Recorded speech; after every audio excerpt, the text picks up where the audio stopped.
Alright, so for anyone that didn't watch the first video, a part of doing this whole YouTube channel was to bring a bit more light to men's mental health, the struggles of life, hopefully interviewing a few more men, particularly in their struggles, grief, how they've dealt with it. But I guess to be able to do that, I'm going to have to do the hardest part, which is talk about my own problems, which for anybody that actually knows me, that's something that I definitely don't do. Become really good at being able to push everything down and act like I'm fine on the outside.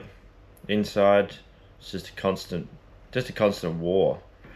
So yeah, there's probably going to be a little bit of reading off of my notes I've written down just to get through it, but yeah, let's see if we can do it. All right, I guess the real early backstory, grew up like plenty of people. Both parents worked hard, didn't exactly have money. They worked hard so that we could get somewhere. 1995, started a bakery in Middleton. That was definitely life-changing. But with a big business like that, you learn to become friends with everybody, because all the workers end up like family, friends.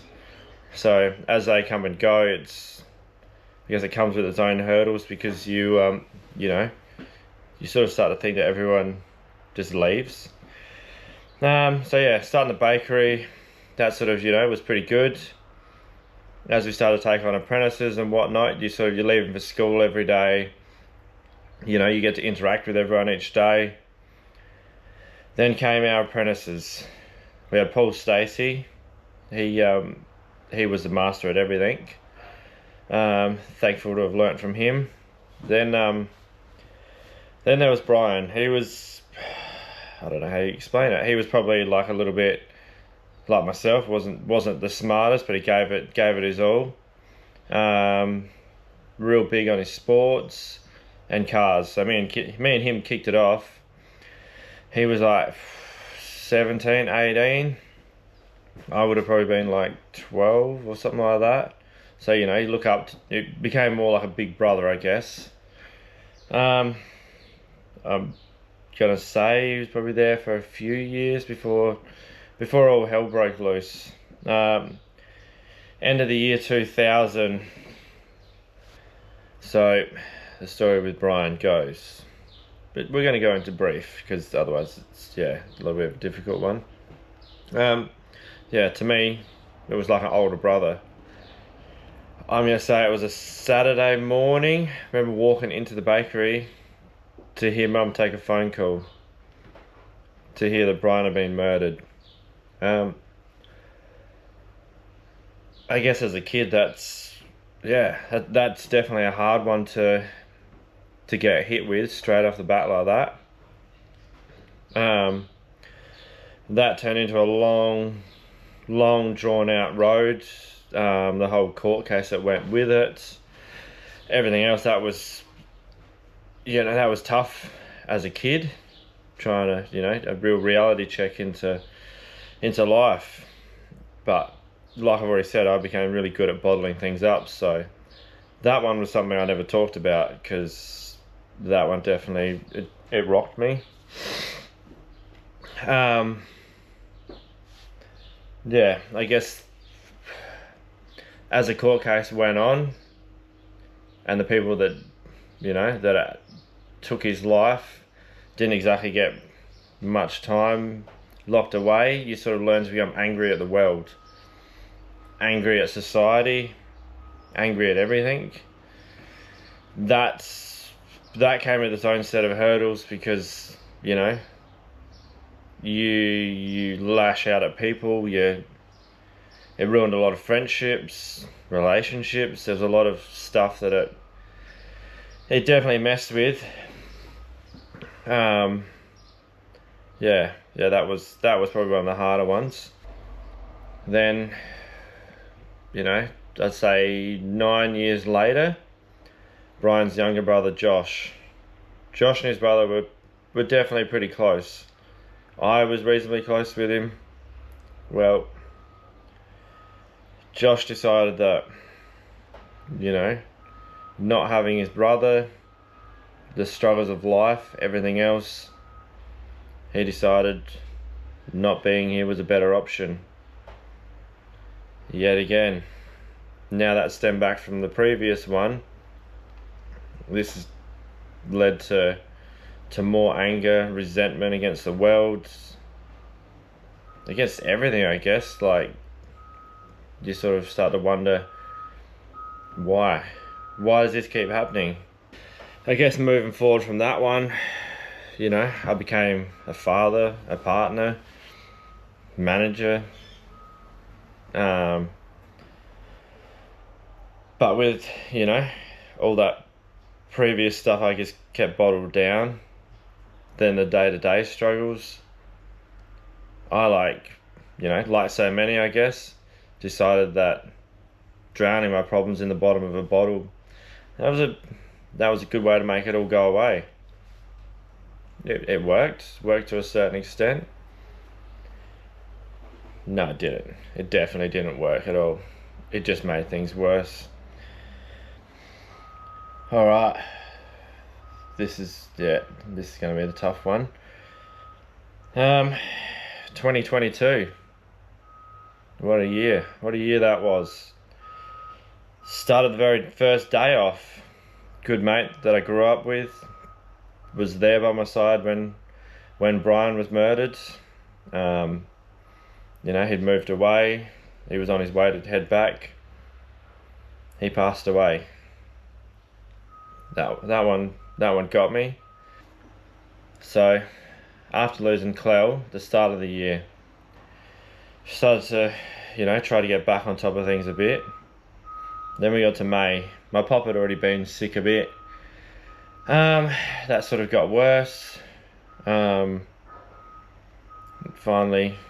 He finally, you know, left peacefully, which I guess as your grandparent, that's kind of how you wish for that to play out. So you can't deal with that one. Little did I know, 3 days later, life was going to be turned, well and truly upside down. 3 days later, I got the phone call that I'm sure many of us have had, and I'm sure many can relate, that is probably one of the worst phone calls you ever want to get. Had a phone call from my mate to say that one of our other good mates, more of a brother than a mate, he'd had a rough go at it one night, and he decided to take his own life. That fucking rocked me. When life beats you down that much, that's where you go to.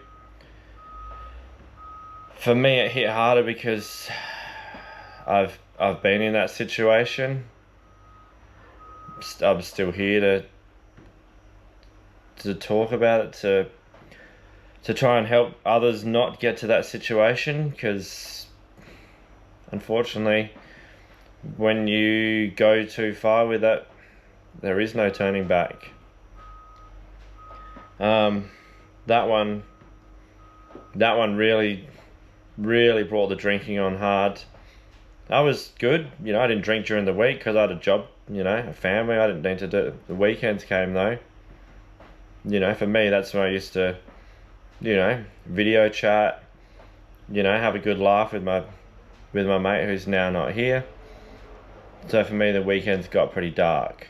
You know, there was plenty of good ones, but by myself, I spent a little bit too much time in here. Once you get inside of that place, it all gets scary, dark. So just keep drinking to drown that part out. This is where the blackouts, there was lots of blackouts started to happen, because I didn't drink beer, I drank spirits. And I guess not a talent, but I was capable of drinking a shitload of spirits and lots of shots, which turned a lot of darkness, fucked a lot of things up, a lot of things I can't take back, a lot of things I gotta live with. I guess that's life, but you can only move forward. You can't keep looking backwards at what you've done. You know, moving forward from there, lost a few more people. Continued to not be able to deal with the fact that I'd lost a really close mate. Someone that we'd talked about this. Me and him had talked about the subject an awful lot. Which made it harder, being that you experience the pain that you could potentially have put others through. That came with its own set of emotions.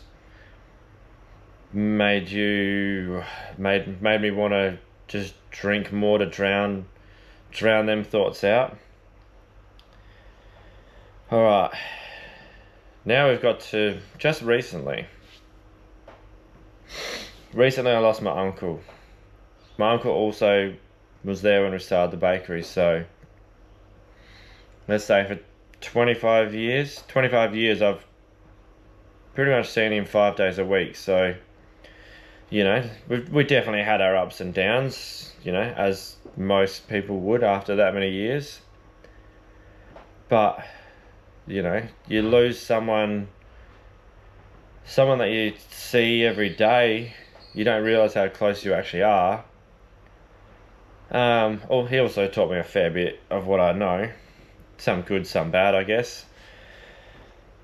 But I think this one definitely hit harder because this one started to bring back a whole lot of emotion, you know, of all these previous ones, plus there's ones I haven't talked about. It brought up a lot of shit. This is where the drinking got worse. At this point I was already trying to sort of sort myself out, but this one turned me back to the bottle. Good idea that was, but oh well. Like I said, can't turn it back now. I got to hopefully use it as a positive. So I tried to, you know, hold my shit together. You know, as a parent, you really try to hold it together as much as you can.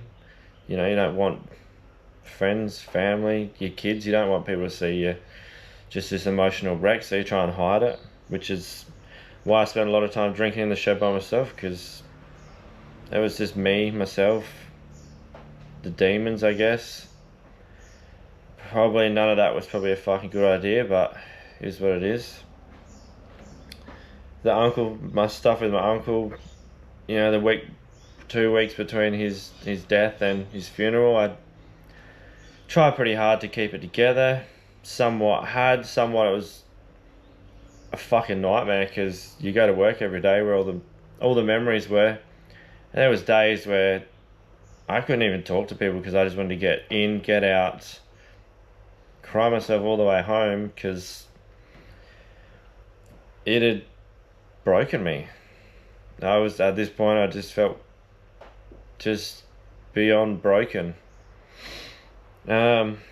As a man, like, you know, you tell a few people, but you don't really tell the truth about how bad it really is. D-Day. Got to the funeral. I drank a bit before, like, just to calm the nerves. Especially being a pallbearer as well, that was going to come with its own set of hurdles. So I drank a bit there. Drank some cans during the day. Wouldn't say it was excessive, you know. Like I said, you know, I can drink a fair bit and it not show. I think at this point, everything I'd bottled up for so long was all starting to come bubbling back out. Little did I know how much it was going to come out. Little do I still know. We had the funeral, good send-off, all the rest of it. Everyone came back to my house for the wake, I guess you'd call it, with the family. This part I don't actually remember fuck all of, which is, it concerns me. Still don't know how I feel about it. Ashamed, I guess. Continue to drink, and boom. All them years of bottling stuff up all exploded in front of every person I'd, felt proud in front of, tried to, make them proud, make them, think I was doing good. Yeah. Don't exactly remember much from what happened with the explosion. All I know is that every part of it wasn't good.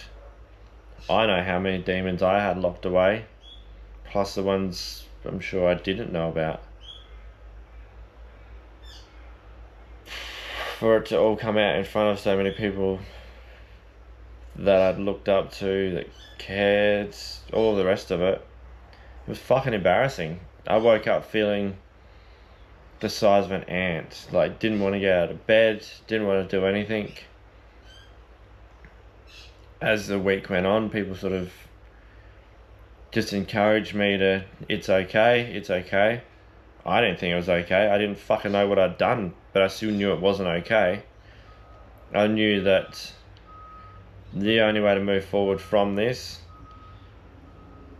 was to quit the drinking and start to deal with my shit, which was going to be one of the hardest roads I'd been down, I guess. So decided that drinking had to go. I was okay with that. I wouldn't say I have an addictive personality, so giving up wasn't going to be the hardest thing. Socializing without it, yeah, maybe. Trying to work out what I was going to do next was probably the biggest thing. I had a mate reach out that I'm hoping that you guys will meet, and me and him will sit down and have a conversation, and he might tell you some of his story, because it definitely helped to change me. He stepped in along with a whole lot of other people, but I sort of came to the idea that I needed to talk about my shit. For so many years I'd had people that had invested time with me in my cars, everything I've done. Like, people always jumped in because they believed in me, even when I didn't give a fuck about myself. I pretended I did. Most people thought I did, but I didn't. So yeah, I decided that now's the time for change. Now's the time to start living for all them people that had lost, had they lost their battle to a disease, a sickness, had they taken their own life. Their story was still cut short. Decided that I was going to change my mindset to turn that grief and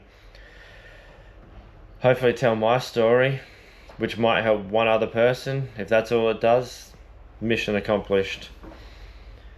I'm hoping I can reach out and more people will tell their story, and more men will watch it, realise it's okay not to be okay. That's probably the biggest thing. So, yeah.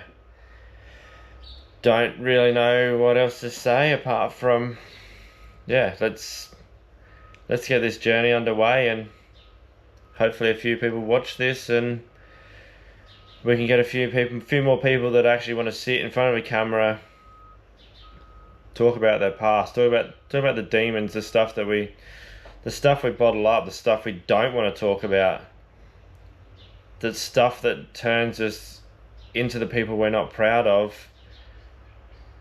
But now we can see the error in the way that we dealt with the grief, and how grief can actually be used different ways. See where it goes. Well, if you got this far into the story, I appreciate it, and hope it helps somebody.